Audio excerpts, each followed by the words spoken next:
अल्लामा साहब, क्या जिस तरह से फ्रांस के सफ़ीर को मुल्क बदरी का मुतालबा रखा था, स्वीडन ने भी सरकारी सतह पर गुस्ताखी की है, तो इसको सरकारी सतह पर वही रद्द-ए-अमल देंगे कि सफ़ीर को मुल्क बदर किया जाए?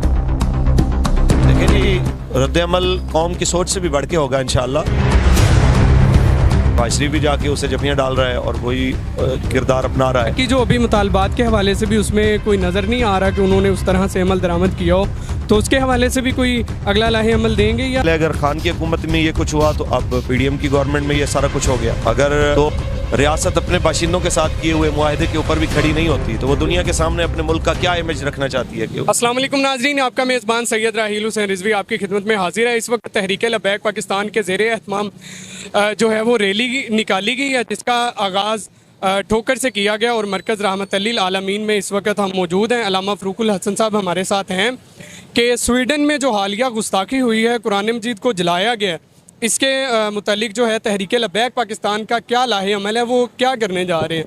अस्सलाम वालेकुम। वालेकुम अस्सलाम रहमतुल्लाहि व बरकातहू। अल्लामा साहब, अभी जो गुस्ताखी हुई है स्वीडन में और कुरान मजीद को नज़र आतिश कर दिया गया सरकारी सतह पर, तो तहरीक लबैक पाकिस्तान की तरफ जो है हर किसी की निगाह है, पाकिस्तान में भी और पूरी दुनिया से वो लोग देख रहे हैं कि तहरीक लबैक पाकिस्तान वाले जो हैं क्या अगला लाहे अमल देंगे, तो इसके मुतालिक जो है वो आप आगाह कर दें। बिस्मिल्लाहिर्रहमानिर्रहीम।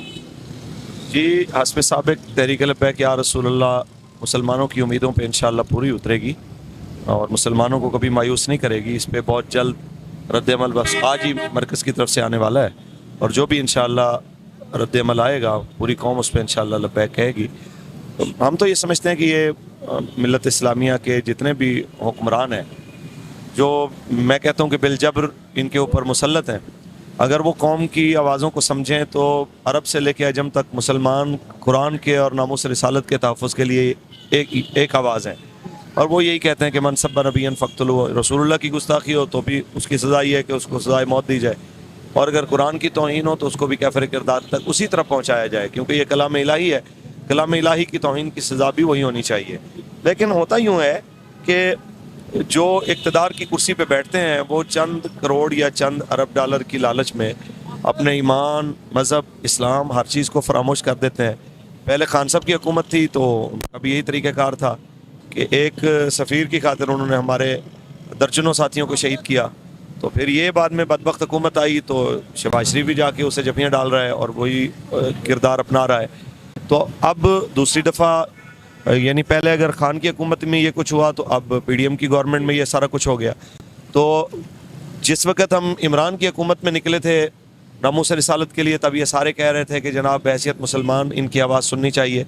तो आज हम निकले भी हैं मज़ीद निकलने के लिए। जब आवाज़ मरकज़ की तरफ से आती है, किस दिन निकलते हैं और किस अंदाज से निकलते हैं और कहाँ तक जाते हैं, ये फ़ैसला तो हमारे अमीर मोहतरम और मरकज़ करेगा इंशाअल्लाह।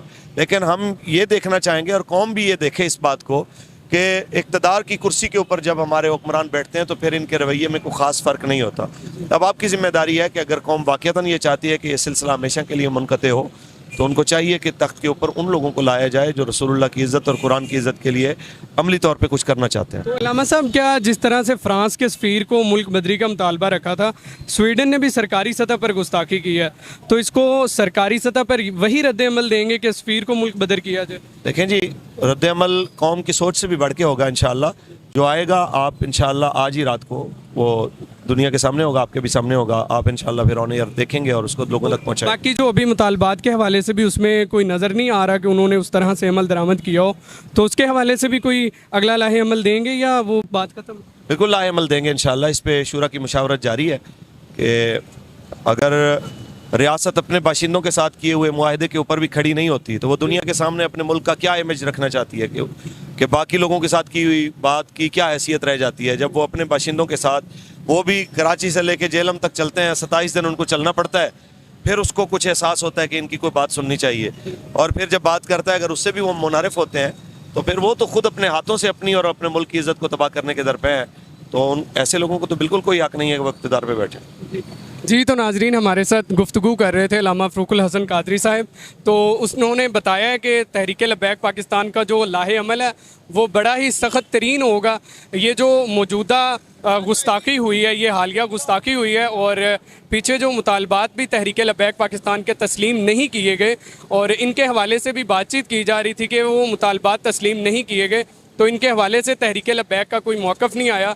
तो इंशाअल्लाह ताला आज रात तहरीक लब्बैक पाकिस्तान के मरकज़ी अमीर अल्लामा हाफ़िज़ साद हुसैन रिज़वी साहब की जानिब से इन दो इशूज़ पर जो है वो अगले लाहे अमल का ऐलान किया जाएगा कि जो मुआहदे को पूरा नहीं किया गया इसके हवाले से भी, और हालिया गुस्ताखी जो कुरान मजीद को पूरी दुनिया में जो है वो इस तरह से उन्होंने किया है कि स्वीडन में नज़र आतिश किया है और मुसलमानों के जज्बात को मजरूह किया है, उसके हवाले से इंशाअल्लाह ताला अगला लाहे अमल पेश किया जाएगा।